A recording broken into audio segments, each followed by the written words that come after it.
सच्चाई भन्नेसम्म झुटो हो कि सत्य हो भनेर अब धेरै सोधै गर्नुहुन्छ। मैले भिडियो त बनाइनँ, तर धेरैचोटि पर्सनली भनेको सच्चाई भन्ने समूह झुटो शिक्षा होइन। अब यो सुन्दाखेरि कति क्रिस्चियनहरू यो भाइले के भन्छ भन्ने जस्तो लाग्ला। सच्चाई भन्ने समूह झुटो होइन, तर उनीहरू ख्रिस्टियनै होइन। तपाईले त्यो बुझ्न पर्यो नि त। जो ख्रिस्टियनै होइन उनीहरूलाई झुटो किन भन्नु? सच्चाई भन्ने एउटा समूह हिन्दूभित्रको एउटा समूह, क्रिस्चियनभित्रको होइन, हिन्दूभित्रको एउटा समूह हो। जुन समूह विगत हाल हामी हेर्छौँ नेपालमा एकदमै व्यापक रूपमा बढिरहनु भएको छ, जुन कुरो राम्रो कुरा पनि हो। र एउटा राम्रो पक्ष सच्चाइमा के छ भने उनीहरूले चाहिँ परमेश्वर पितालाई र येशू ख्रीष्टलाई स्वीकार गरेका छन्। सँगसँगै उनीहरूले कतिवटा अभ्यासहरू हेर्दाखेरि क्रिस्चियनहरूले गरेको जस्तै पनि गर्छन्, तर वास्तवमा उनीहरू क्रिस्चियन होइनन् र उनीहरूले आफैलाई क्रिस्चियन पनि भन्दैनन्। उनीहरू आफैलाई हामी हिन्दू नै हो भन्छन्। भनेपछि यहाँ कुनै भएन, कन्फ्युज भएन। उनीहरू झुटी शिक्षा होइन, उनीहरू हिन्दू हो, सक्यो कुरा होइन। अर्को कुरो, राम्रो कुरो, तपाईहरू जति पनि क्रिस्चियनहरू हुनुहुन्छ सच्चाइहरूलाई झुटो शिक्षा भन्न बन्द गर्नुहोस्। बाइबलले कहिले पनि त्यस्तो कुरा सिकाएको छैन है हामीलाई। उनीहरूले थोरै भए पनि येशू ख्रीष्टको बारेमा सिक्दैछन्, बुझ्दैछन् भने तपाईँ झुटो हो भनेर उसलाई चित्त दुखाउने काम किन गर्दै हुनुहुन्छ? बरु सक्नुहुन्छ भने उनीहरूलाई परमेश्वर पिताको बाइबलको वचनको शिक्षा अझै राम्रोसँग सिकाउनुहोस्, स्वागत गर्नु। सक्नुहुन्न भने झुटो भन्न बन्द गर्नुहोस्। मैले धेरैचोटि धेरै ठाउँमा भनेको छु, सच्चाइहरू पनि एकदमै असल समूह छ।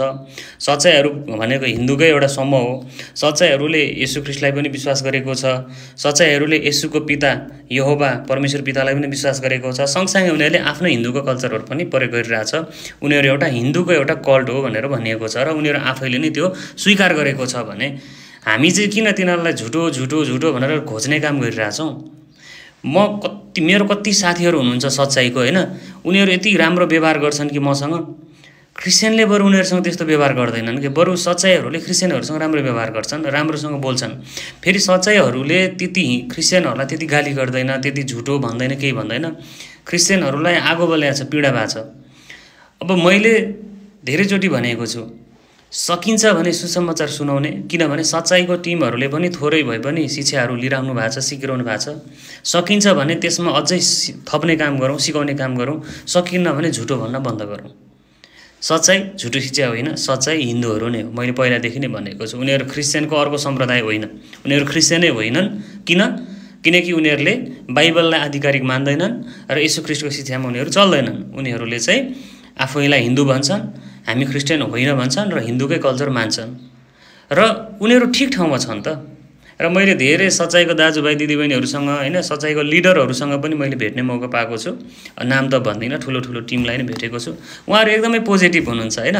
कम्तीमा पनि त थोरै भयो नि त बाइबलले शिक्षा त सिकाउन थाल्नु भएको छ त उहाँको समूहमा। भनेपछि हामीलाई त अझै बरु मौका छ नि उहाँहरूलाई चाहिँ अझै बाइबलले शिक्षाहरू थप्नको लागि, सिकाउनको लागि। याद गर्नुहोस्, सच्चाइहरूलाई झुटो भन्न छोड्नुहोस्, बरु सकिन्छ भने सुसमाचार सुनाउनुहोस्।